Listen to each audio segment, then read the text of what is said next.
শবে মেরাজের নামাজ কয় রাকাত এবং পড়ার পদ্ধতি কি? শবে মেরাজের নামাজ আছে ভাই, এবং রাকাতও আছে, আমরা অনেকে জানি না। শবে মেরাজের নামাজ হলো 5 ওয়াক্ত। কয় ওয়াক্ত? শবে মেরাজ উপলক্ষে বা মেরাজকে কেন্দ্র করে প্রতিদিন 5 ওয়াক্ত নামাজ পড়তে হবে, কারণ এই 5 ওয়াক্ত নামাজ কোত্থেকে আসছে?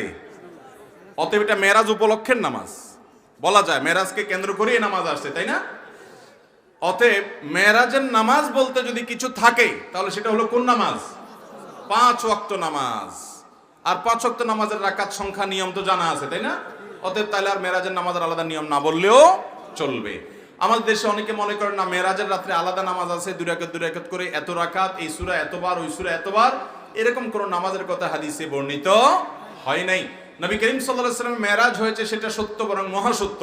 মেরাজ থেকে আমরা শিক্ষা গ্রহণ করব। নবী সাল্লাল্লাহু আলাইহি ওয়াসাল্লাম যা এনেছেন, যে গুনাহগুলোর শাস্তি দেখেছেন, সেগুলো থেকে বেঁচে থাকবো, আর 5 ওয়াক্ত নামাজকে সর্বোচ্চ গুরুত্ব দিব।